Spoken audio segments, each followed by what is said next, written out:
નમસ્કાર મિત્રો, ખાસ કરીને આજના વિડીયોમાં આપણે આવતીકાલે 28 જુલાઈ અને પરમ દિવસે 29 જુલાઈ 2 દિવસ સુધી રાજ્યના કયા કયા વિસ્તારમાં વરસાદ પડશે અને કેટલો વરસાદ પડશે એ વિશેની વાત કરવાની છે। સૌપ્રથમ તો હું આપને એ જણાવી દઉં, થોડા દિવસ પહેલા આપણે ફ્લાવરિંગની દવા અને ઈયળની સારી દવા વિશેનો વિડીયો મૂકેલો હતો, એ વિડીયો પણ આ વિડીયોના અંતમાં સાઈડમાં બતાવવામાં આવશે અને દરેક મિત્રોએ આ વિડીયોના અંતમાં એ વિડીયો જોઈ લેવાનો છે। હવે ખાસ કરીને 28 અને 29 જુલાઈના વરસાદની વાત કરવાની છે। આમ જોવા જઈએ તો ગઈકાલે પણ આપણે આ 2 દિવસના વરસાદની વાત કરી ચૂક્યા છીએ, પણ આજની તારીખે જે આપણું લેટેસ્ટ પ્રિડિક્શન થયું છે એ મુજબ જોવા જઈએ તો વરસાદની જે સિસ્ટમ છે એ એવી રીતના મજબૂત બની છે જેથી કરીને ગુજરાતના અનેક વિસ્તારોને ગમરોડશે અને મહત્વની બાબત એ છે કે જે વિસ્તારમાં વરસાદ ઓછા પડ્યા છે ત્યાં હવે આવનારા 2 દિવસની અંદર વધારે વરસાદ પડવાની શક્યતાઓ છે। હવે ખાસ કરીને જોવા જઈએ તો અત્યારે જે બંગાળની ખાડી તરફથી જે લો પ્રેશર આવતું હતું, આ લો પ્રેશર છે ખૂબ મજબૂત બની ચૂક્યું છે અને અત્યારે પશ્ચિમ મધ્ય પ્રદેશ સુધી પહોંચી ગયું છે। હવે આ પશ્ચિમ મધ્ય પ્રદેશથી ધીમે ધીમે આગળ વધી રહ્યું છે, એટલે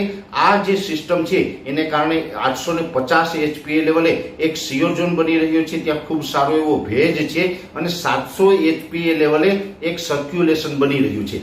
આ સર્ક્યુલેશનને કારણે આવતીકાલે 28 તારીખ અને પરમ દિવસે 29 તારીખ એમ 2 દિવસ સુધી અનેક વિસ્તારોની અંદર ભારેથી અતિ ભારે વરસાદની શક્યતાઓ છે, જેની અંદર ખાસ કરીને જોવા જઈએ તો કચ્છના મધ્ય કચ્છ અને પશ્ચિમ જે કચ્છના ભાગો છે એમાં છૂટાછવાયા એકલ દોકલ સેન્ટરમાં કે ઝાપટા પડે, બાકી કચ્છની અંદર બહુ વરસાદની શક્યતાઓ નથી દેખાતી। હા, કચ્છનો જે રાપર તાલુકોની એ સાઈડના વિસ્તારો છે, બન્ની વિસ્તાર હોય, વાગડ વિસ્તાર હોય, એ વિસ્તારોની અંદર મધ્યમથી સારા વરસાદો થઈ શકે છે આવનારા 2 દિવસ દરમિયાન। સૌરાષ્ટ્રની વાત કરવા જઈએ તો સૌરાષ્ટ્રની અંદર પણ મોટા ભાગના વિસ્તારોની અંદર છૂટાછવાયા ઝાપટાઓ હશે। સૌરાષ્ટ્રની અંદર જે વિસ્તારોમાં વરસાદ નથી થયો, જેમાં બોટાદ, ભાવનગરના અમુક વિસ્તારો છે અને સુરેન્દ્રનગર અને મોરબી જેવા વિસ્તારો છે, આ વિસ્તારોની અંદર પણ સારામાં સારો વરસાદ થાય તેવી શક્યતાઓ છે અને એકલ દોકલ સેન્ટરમાં અતિ તીવ્રતા સાથે અતિ ભારે વરસાદ પણ થઈ શકે છે। મોરબી સુરેન્દ્રનગરને પણ કદાચ આ રાઉન્ડ ગમરોડી શકે છે। હવે એ સાથે વાત કરવા જઈએ દક્ષિણ ગુજરાતની તો દક્ષિણ ગુજરાતના સુરત, વલસાડ,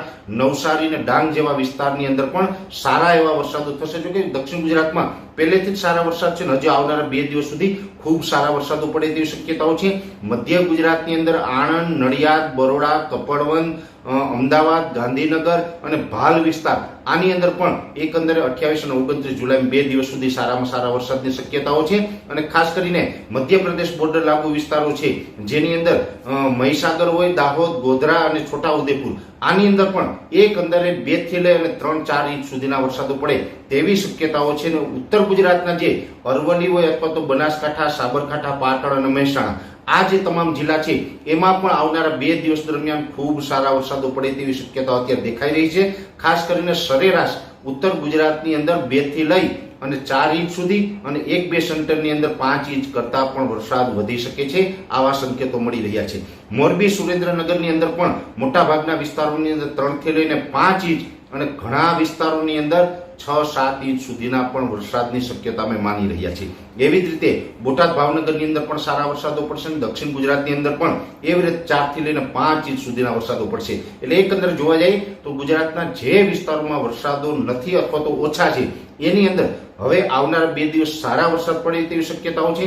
ખાસ કરીને પશ્ચિમ સૌરાષ્ટ્ર હોય, જેમાં જામનગર, દ્વારકા, પોરબંદર, જુનાગઢ, ગીર સોમનાથ, એમાં કદાચ છૂટાછવાયા રેડા ઝાપટા પડે, બાકી એમાં બહુ કઈ ખતરો નથી, એટલે એ વિસ્તારના ખેડૂતોએ બહુ ચિંતા કરવાની જરૂર નથી। એટલે આવનારા 2 દિવસ દરમિયાન આ રીતે વરસાદ પડશે અને આ વરસાદ દરમિયાન ગાજવીજનું પ્રમાણ પણ જોવા મળી શકે છે।